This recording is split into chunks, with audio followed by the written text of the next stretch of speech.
உலகமெங்கும் பரவி வாழும் எனது தாய் தமிழ் சொந்தங்களுக்கு புரட்சிகர வணக்கம்.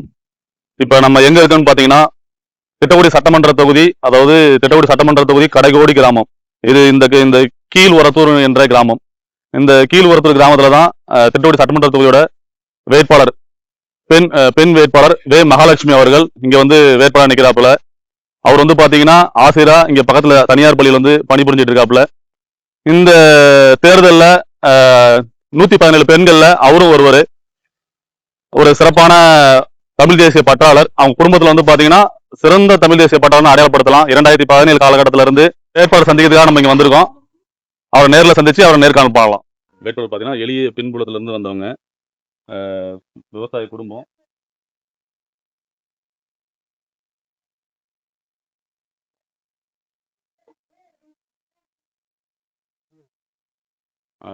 இன்னைக்கு இருக்கிற அரசியல் வரலாற்றுல சீட்டுக்கு பணம் கொடுத்து வேட்பாளர் தேர்ந்தெடுக்கிற அண்ணன் செந்தமிழன் சீமான் அவர்கள் தமிழ் தேசியம் என்பது அனைத்துக்குமானது, அனைவருக்குமானதுன்றதை உறுதிப்படுத்தும் விதமா வேட்பாளர் வந்துட்டு எளிய பிள்ளைகள் வந்துட்டு வேட்பாளர் நிறுத்திருக்காப்ல.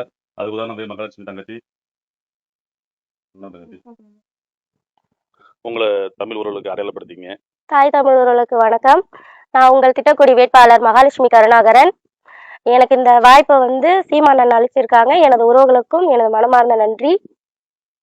நான் வந்து இளநிலை அறிவியல், இளநிலை கல்வியல் பயில்கிறேன். இப்ப குடும்ப சூழல், உங்களோட குடும்ப உறவினர்களை பத்தி கொஞ்சம் தகவல் கொடுங்க பொதுமக்களுக்கு. நான் வந்து ஒரு விவசாய குடும்பத்துல இருந்து வந்த சாதாரண பெண்ணு தான். நான் வந்து குறைந்த சம்பளத்துக்கு படிச்சும் தகுதி இருந்தும் என்னையால போய் அந்த வாய்ப்பை எனக்கு அளிக்கலை. அதனால நான் ஒரு சாதா பிரைவேட் ஸ்கூல்ல ஒர்க் பண்ணிட்டு இருக்கேன். அது மட்டும் இல்லாம எங்க வீட்டுல கால்நடைகளை பராமரிக்கிறோம். ஆடு மாடு மேய்க்கிறத ஏளனமா பேசுறாங்க. ஆனா நான் ஒரு படிச்ச பொண்ணு. எங்க வீட்டுல கால்நடைகள் இருக்கு, கோழிகள் பராமரிக்கிறோம், விவசாயத்தை பார்க்கிறோம். பாருங்க, இப்ப கூட பின்னாடி விவசாயம் சம்பந்தப்பட்ட வேலை தான் நடந்துட்டு இருக்கு. ஆனா எங்களை விவசாயம் பண்றவங்கள தலைக்குறைவா பேசுறாங்க. இந்த இதுக்கு மாற்றம் வேணும். இப்போ எங்களுக்கு இந்த கட்சியில எப்படி இவ்வளவு ஆர்வம் வந்துச்சுன்னா, எங்க மாமனார் இருக்காங்க, அவங்க மட்டும்தான் ஃபர்ஸ்ட் இந்த கட்சியில ஆர்வமா இருந்தாங்க. எங்களுக்கு இந்த கட்சியோட அடிப்படை என்னன்னு தெரியாது. அதுக்கப்புறம் எங்க மாமனார் வந்து அந்த கட்சியோட பெருமை, தமிழ் பற்று இதெல்லாம் பத்தி பேசினாங்க. நம்ம அண்ணன் இந்த சீமான் அண்ணன் மட்டும்தான் விவசாயத்துக்கு உரிமை கொடுக்கிறாரு, குரல் கொடுக்கிறாரு, இந்த பதிவை பாருங்க அப்படின்னு சொன்னாங்க. அதுக்கப்புறம் அண்ணனோட ஒரு வீடியோவா பார்த்து அந்த பதிவெல்லாம் நாங்க பார்த்தோம். அதுக்கப்புறம் விவசாயிகளுக்கும் அவங்களுக்கு பிரச்சனையை பத்தி பேசுற ஒரே ஆள் யாருன்னு கேட்டா செந்தமிழ் சீமான் அண்ணன் மட்டும்தான். இதனால எங்க குடும்ப வாரியா நாங்க அவர் மேல பற்றுக்கொண்டு இந்த அரசியலுக்கு வந்தோம். அண்ணன் கூட நின்று இந்த விவசாய பிரச்சனைகளுக்கு தீர்வு காணணும்னு நாங்க வந்திருக்கோம். குடும்பம் வந்து பாத்தீங்கன்னா தமிழ் தேசியத்துல ஆரம்பத்துல இருந்து இருந்தீங்களா? எப்படி வந்து தமிழ் தேசியத்துல பற்று உங்களுக்கு ஏற்பட்டுச்சு? இல்லைங்கண்ணா, 3 தலைமுறையா வந்து எங்க குடும்பம் வந்து திமுக சார்ந்துதான் இருந்தாங்க. அது பாத்தீங்கன்னா எங்க மாமனார் பேர் கருணாநிதி. அவங்க அப்பா வந்து அந்த கட்சி மேல தீவிர பற்றா இருந்தனால எங்க மாமனாருக்கு கருணாநிதி பேர் வச்சாங்க. எங்க மாமனாரும் அந்த கட்சி மேல ஆர்வமா இருந்தனால அவங்களோட பிள்ளைகளுக்கு ஸ்டாலின், கருணாகரன் அவங்க வழியில வச்சாங்க. அதுக்கப்புறம் அவங்க வந்து அண்ணன் சீமான் வீடியோ பார்க்க ஆரம்பிச்சாங்க. பார்த்துட்டு அவரோட பேச்சு, அவரோட பேச்சு திறன், விவசாயிகளுக்கு போராடுற திறன் இதெல்லாம் பார்த்து 2017 வந்து எங்க குடும்பத்தை சார்ந்தவங்க எல்லாமே நாம் தமிழர் கட்சியில இணைந்தோம். 2017 வந்து புலிக்கொடியை வந்து நாங்க எங்க ஊர்ல ஏற்றி நாம் தமிழருக்கு கட்சியில இணைஞ்சோடனே பெருமிதம் கொள்றோம்னா, அவங்க வந்து எங்க மாமனார் மாறினது இல்லாத அவர்களோட சந்ததியர்களையும் மாற்றி இந்த நாம் தமிழர் கட்சியில இணைச்சிருக்காங்கண்ணா. தங்கச்சி, இது வித்தியாசமா இருக்கு. நான் இதுவரையும் கேள்விப்பட்ட வரையும் தம்பிகள் தான் வந்து அப்பா வந்து கட்சிகளுக்கு தான் கேள்விப்பட்டிருக்கேன். நாம் கட்சி மாற்றத்தை ஏற்படுத்தணும், நீங்க நாம் கட்சி வாங்கன்னு கேள்விப்பட்டிருக்கேன். நம்ம குடும்பத்துல வித்தியாசமா இருக்கு. உண்மையாலுமே உங்க மாமனார் தான் தம்பிகளுக்கு வந்து தகவல் கொடுத்தாங்க? உண்மையாலுமே எங்க மாமனார் அந்த கட்சியில ஆர்வம் அடைஞ்சிட்டதுக்கு அப்புறம் தான் அவர்களோட பிள்ளைகளை இந்த கட்சியில சொல்றாரு, இணைங்க, நாம் தமிழர் கட்சியில இணைங்க அப்படின்னு சொல்லி அவங்க தான் சில இடத்துல பாத்தீங்கன்னா பிள்ளைங்க தான் அப்பாவை வந்து இந்த கட்சியில இணைங்கன்னு சொல்லியிருப்பாங்க. ஆனா எங்க குடும்பத்துல அப்படி இல்லைன்னா எங்க மாமனார் வந்து நாம் தமிழர் கட்சியில ஆர்வம் கொண்டு எங்களை எல்லாத்தையும் அதுல இணைக்க சொன்னாங்க. நான் சேர்ந்தோம். ஐயாவுக்கு புரட்சி வாழ்த்துக்கள்மா. நன்றிண்ணா. அண்ணா வாங்க, எங்க குடும்பம் விவசாய குடும்பம்ன்றதான் உங்களுக்கு காட்டுறேன். வாங்க. வாங்கண்ணா. நம்மளுதுதாண்ணா.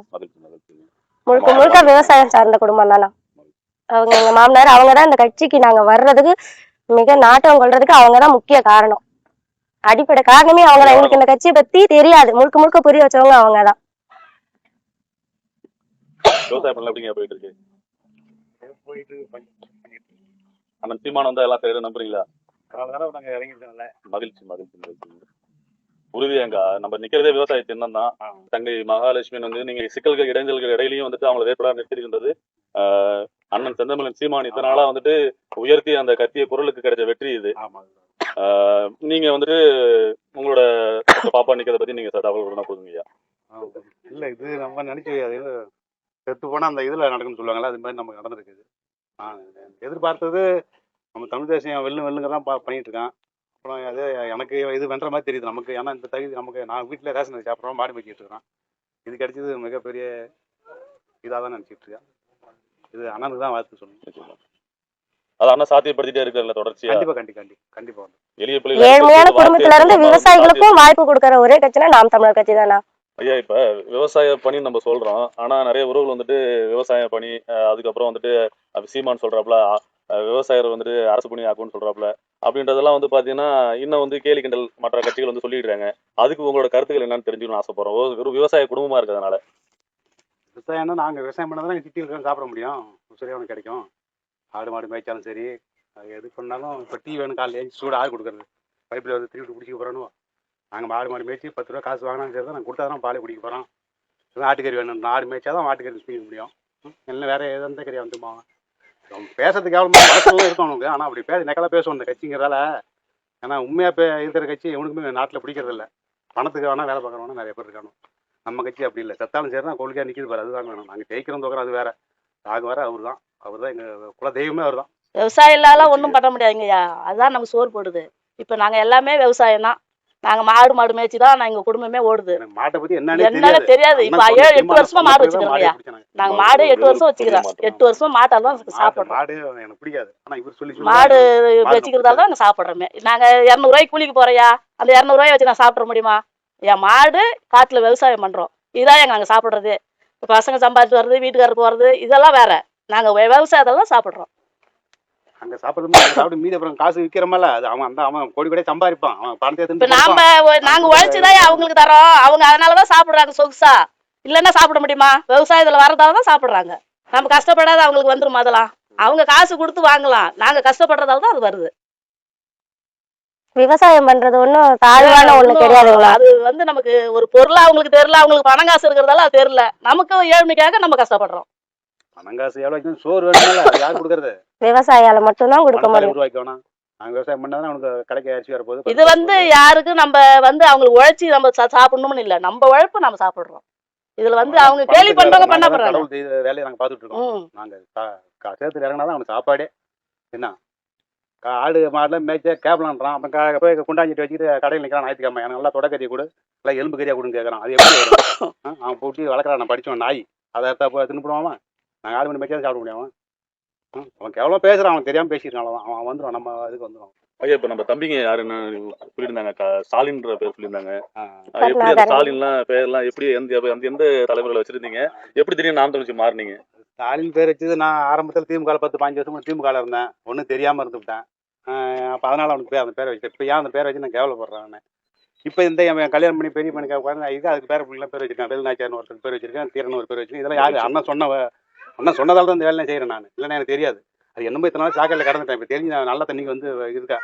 இது நான் செத்தாலும் போது, இன்னைக்கே செத்தாலும் இது எனக்கு பெருமை தான். அவர் அண்ணனை வச்சு தான் இந்த வழிக்கே வந்தது. அண்ணன் கட்சி வந்தது பச்சைலாம் குத்திட்டாரு அவரு. நான் எதுக்கும் போக மாட்டேன். பச்சை குத்தி இருக்காங்க. உசிரே கொடுப்பேன் இந்த கட்சிக்கு. அதுமே குடும்பமே அதுக்காக இருக்கும். நாங்கள் கூலி விவசாயி தான். கூலி விவசாயம்னா ஒரு ஏக்கர் கூட, 1 ஏக்கர் தான் வரும். அதுதான் பயிர் பண்ணிக்கிட்டு இருக்கோம். அது இல்லாமல் கூலி எழுதி தான் போவோம். நாங்கள் சாப்பிட்றதே ரேஷன் அரிசி சாப்பாடு தான். நம்ம சீட்டு கொடுத்துனா அண்ணா அறிவிச்ச பிறகு எங்களுக்கு உசுரோடு நடக்குதா இல்லை எதோ செத்து போனச்சா அந்த இந்த மறுஜம்பத்தில் நடக்குதான்னு கூட தெரியல. இந்த மாதிரிலாம் அந்த வாய்ப்பு எங்களுக்கு கிடைச்சிருக்கு. கொடி கொடியே கொடுத்தாலும் இந்த மாதிரிலாம் கிடைக்காது. இது இப்போ நான் பேசுகிற கூட இது உண்மையாக பொய்யான்னு கூட தெரியல. அது மாதிரியா மனசு பூரிப்பில் இருக்கிறோம் நாங்கள். என்ன இப்போ இந்த கட்சியில் இருக்கிறது எங்களுக்கு, நான் நாளைக்கே செத்தா கூட நான் திருப்தியாக செத்துருவேன். ஜெயிக்கிறதோக்கிற அது வேற. நாளைக்கு என்ன செத்தாலும் திருப்தியாக செத்துருவேன் நான். எனக்கு இது போதும், நான் செஞ்சதுக்கு போதும். ஆனால் பேரை தான் வச்சு இப்போ ஏன்டா வச்சேன்னு சொல்லி ரொம்ப வருத்தப்படுறேன்.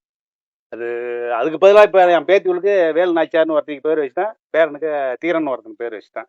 இதெல்லாம் அண்ணா எங்கே தான் இருந்தாலும் தெரியல. கடவுள் மாதிரி எங்களுடைய தமிழுக்காக அவரை ஒப்படைச்சிருக்காரு. கவலையே எந்த கவலையும் இல்லை. நாங்கள் கூலி வேலை பார்த்து செஞ்ச விட இருந்த திருப்தியோட இதுதான் எங்களுக்கு பெருமையா இருக்கு, விவசாயம் செய்யறன்றது பெருமையா இருக்கு. அண்ணன் வந்து விவசாயத்தை பத்தி பேசுனதுக்கு அப்புறம் விவசாயத்தை சார்ந்த குடும்பம்ன்றதுல எங்களுக்கு ரொம்ப பெருமையா இருக்குண்ணா. ஆரம்பத்துல எல்லாம் களை இப்ப ஒண்ணுமெல்லாம் களை எடுக்காம இருந்துச்சு. இப்ப சரியா களை எடுத்துட்டு இப்ப நெல்லை மட்டும் நாங்க வச்சு நெல்மணி கூட வச்சிருக்கோம். இது விளைஞ்சா இது விளைஞ்சிரும். தமிழனுக்கு ஏத்த அனைத்து உரிமையும் கிடைச்சிரும் எங்களுக்கு. ஒரு மாற்றம் நடக்கணும்பா, மக்களுக்கு நல்லது நடக்கணும். அதனாலதான் என் பொண்ணு மருமகளை நிறுத்தி வச்சிருக்கிறோம். இது கட்சிக்காக வெற்றி ஆகும். என் மருமக வந்து வெற்றி ஆகும். இந்த கட்சியாக ஆளை வேட்பாளர் நிறுத்துறது மட்டும் இல்ல, நாங்க 5 பேர் இருக்கோம், 5 பேரும் உசுரை கூட கொடுப்போம். அது எங்களுக்கு திருப்தி தான். உசுரை கொடுக்கறதால கூட நாங்க பணத்துக்கோ பதவிக்காக அந்த காசு பணத்துக்குலாம் நாங்க வரலையா. இது வந்து அண்ணன் பேசுற பேச்சுக்காக நாங்க நிறுத்திருக்கிறோம். எங்களுக்கு வாய்ப்பு ஒரு வாய்ப்பு கொடுத்துருக்காங்க. அந்த வாய்ப்புக்காக நாங்க நிற்கிறோயா. இன்னைக்கு பேசுற நாளைக்கு கூலி பண்ணா எனக்கு சாப்பாடு இதெல்லாம் எனக்கு நிம்மதியா இருக்கு. அன்னன்னைக்கு போய் பணம் கட்டுக்கடை வச்சு சாப்பிட்றவனுக்கு நாங்க அன்னன்னைக்கு கூலி அழைச்சி சாப்பிட்றதுக்கு இது இவர் அண்ணன் இந்த கட்சியில எங்களுக்கு ரொம்ப பெருமையா இருக்குது. இதோட மகிழ்ச்சி எங்களுக்கு வேற எதுவும் தேவையில்லை.